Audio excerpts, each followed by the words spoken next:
जो तहरीक दारे शरीया की चल रही है वो बलियाली के लिए नहीं, तेरी औलादों के मुस्तकबिल के लिए। और याद रखना, कार किशनगंज, पूर्णिया, साहेबगंज, राजहल, पाकुड़, बालो, सिवान, छपरा, गोपालगंज, औरंगाबाद, आराम, मुजफ्फरपुर, नवाबा, शेखपुरा, ये बारूद के ढेर पर नहीं है, तेरी औलादे बारूद के ढेर पर है। उसके बावजूद भी अगर होश में नहीं आए तो बलियाली का क्या है? हम तो अपने सीने का बोझ उतार के मरेंगे। कयामत के दिन हम कह सकेंगे, मौला मैंने तेरे बंदों के दरवाजे कुंडियां खटखटाई थी, ये सोया होता तो जग गया होता, ये तो नशे में था। और नशे में सिर्फ एक ने नहीं लाया, सबने मिलके लाया। सच्ची बात बोल दूंगा, कटिहार वालों, बदन पर कपड़ा नहीं बचेगा। वो घूंट पीकर 3 दिन में कटिहार से गया हो। 3500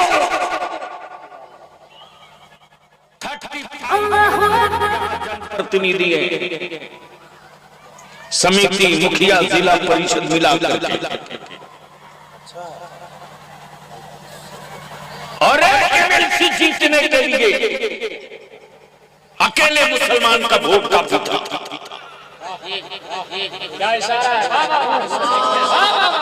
लेकिन जो 3 दिनों तक तलवार बांटते रहा, वोट ने ही जमीन खरीद लिया। रो करके गया हूं कटिहार से, कुरान शरीफ पर पैसा रखता था, कुरान शरीफ पर, और कुरान शरीफ से पैसे लोग लेते थे। और अगला बोलता था कि मैंने तेरे कुरान पर पैसा रख दिया, ले ले। पटना जाने के बाद हमको बोलता है, क्या बिगाड़ लिया किसी ने मेरा? हमने मियां खरीद लिया कुरान पर पैसा रख के। चीखो, चिल्लाओ, याद कर बलियाबी जो आज बोल के जा रहा, उस चौराहे पर तेरी औलादें खड़ी होंगी कि जख्म खाने के बाद तेरा बेटा रोना चाहेगा तो दुनिया कहेगी रोने नहीं दूंगा।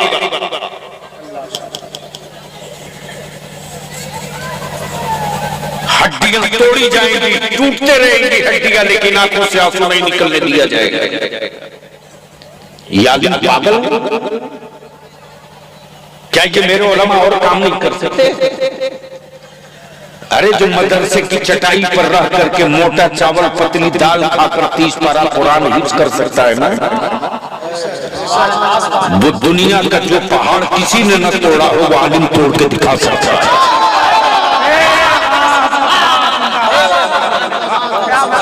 लेकिन कौन समझाएगा, कौन बताएगा? ये जिगर है आलिमों का। दारू आपके बेटे पिए, फिक्र आलिम करे, गैरों के साथ बैठिए आप भी भागे, फिक्र आलिम करे। जानवर की तरह अपने बेटों को 5 लाख रुपया एक मोटरसाइकिल पर आप बेचो, जहेज के खिलाफ आलिम उतरेगा। गांव में मस्जिद नहीं, आबादी बढ़ रही है, लोग नमाज कहां पढ़ेंगे? फिक्र आलिम करे। बाप का खात्मा ईमान पर हो जाए, मरते वक्त सूरे यासीन आलिम पढ़े, पूरा गांव मिलकर के 30 पारा एक खत्म कुरान नहीं पढ़ पा रहा आजकल। बोलो बात सही है कि गलत? अरे जोर से बोलो ना, जोर से बोलो ना, तवज्जो चाहो। हद तो यह है कि पूरा रमजान बीत गया, 1 महीना, एक खत्म, कोई मर्द कुरान की तिलावत न कर सका। मर्दों से करोड़ों दर्जा बेहतर मेरी माँ, मेरी बहन, मेरी बेटियां हैं। इफ्तार भी बनावे, सहरी भी बनावे, तेरे बच्चों को भी पाले, तेरे मन चाहा खाना भी बनावे, नमाज भी पढ़े, तरावी भी पढ़े। लेकिन कोई घर की बेटी और मां जो बूढ़ी है, उसको जुनून होता था कि सब काम करते करते एक महीने में हमको 2 खत्म कुरान शरीफ कर लेना। अब वो करके दिखा देते, लाओ डॉक्टर इंजीनियर बहू लाओ, खूब लाओ, तबीयत चलाओ। मैं नहीं मना करूंगा, मतलब लाओ, लेकिन इतनी बात याद रखना, बचपने में हम लोग पारा तहसीलें निकलते थे।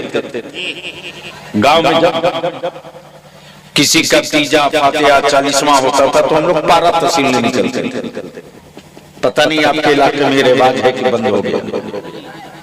नहीं रहे, इसलिए कि पढ़ने वाला है ही नहीं। दिलबर बाबू हम लोग गांव में निकलते थे पारा तहसील में, ए चच्ची फलाने का तीजा है, कुरान शरीफ पढ़ी? हाँ बेटा 5 पारा लिख ले। ए दादी फलाने का आज फातिहा है, ए बेटा तिलावत तो नहीं की, 5000 कलमा लिख लो। ए बेटा पूरा कुरान तो नहीं पढ़ी हूँ, 20 खत्म सूरह यासीन लिख लो। आपको क्या लगता है? आपको क्या लगता है? कुछ समझ में आया? कुछ एहसास हुआ?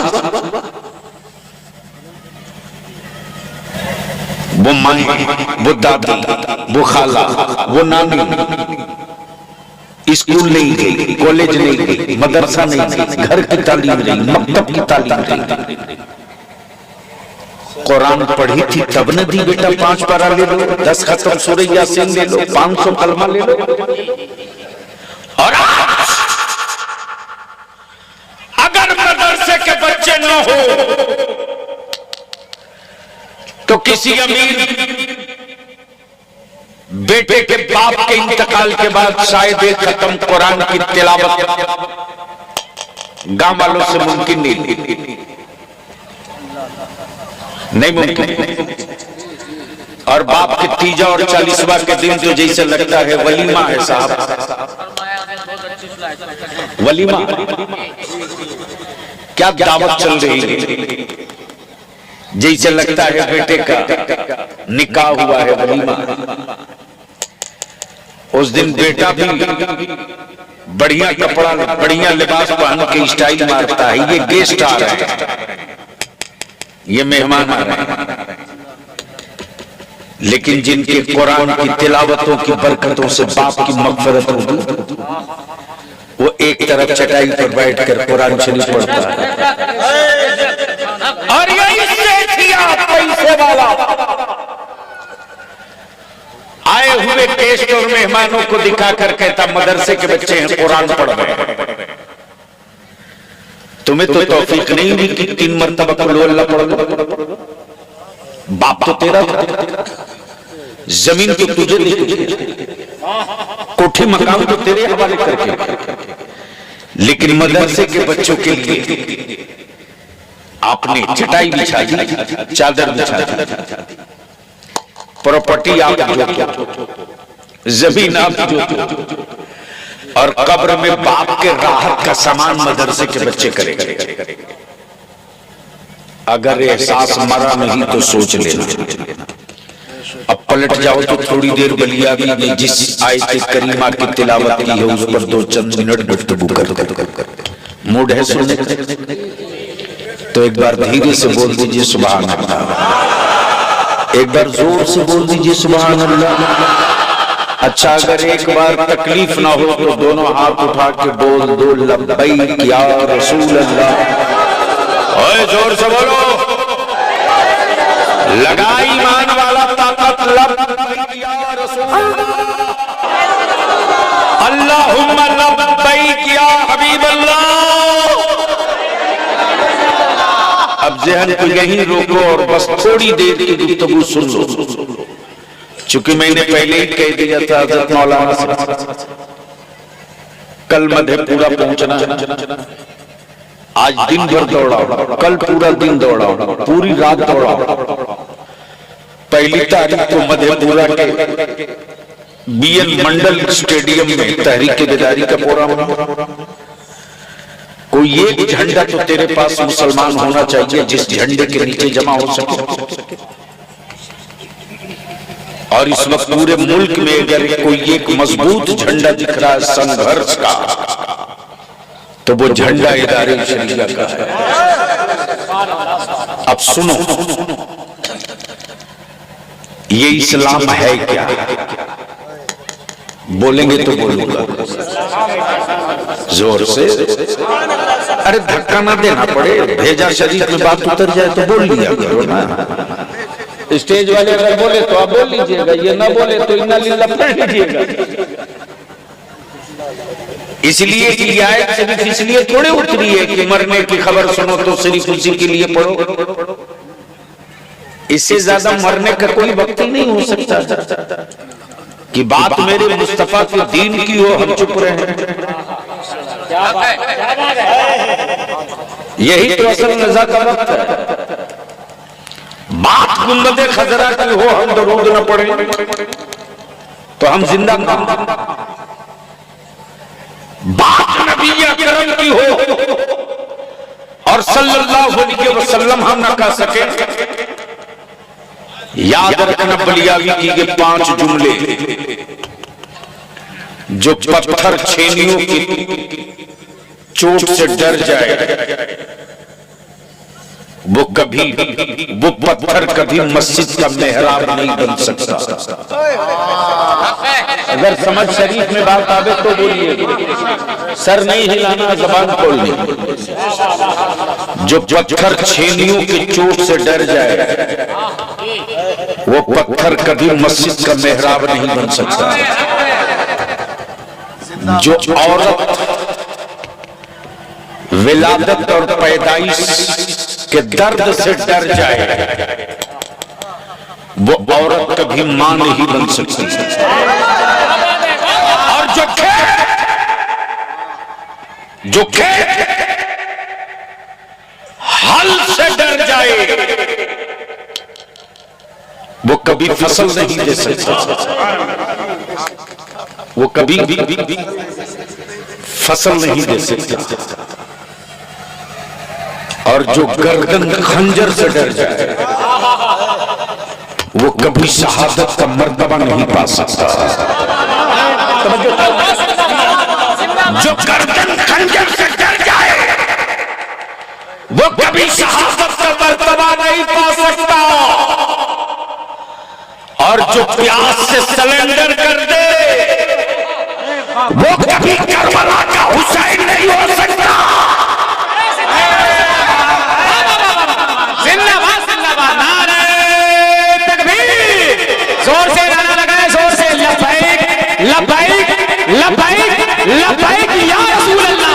जोर से लब्बैक लब्बैक लब्बैक या रसूल अल्लाह। लब्बैक लब्बैक लब्बैक या रसूल अल्लाह। इनको सिर्फ नारा समझ में आया, चूंकि हम लोगों ने चादर की फजीलत बयान की है ना। हमने कोई आका की हमने अजमत नहीं बयान की, हमने सिर्फ चादर की, गुर्स की, गागर की, लंगर की फजीलत बयान की। इस कौम को क्या पता? बदिल लगाओ, सुनने का मूड है?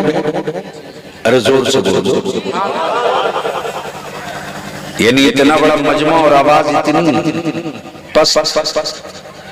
मुसलमान जब से तू चुप हो गया है ना, तब से भारत के गुंगे बोलने लगे हैं। और जब से आलिम सेठों की जी हुजूरी की गुफ्तगू करने लगा है ना, तब से इल्म गिरो रखा गया। जब आलिम सेठों की रजा की नहीं मुस्तफा के दीन की बात करता था तो सेठ भी औकात में रहता था और आलिम का वकार भी रहता था।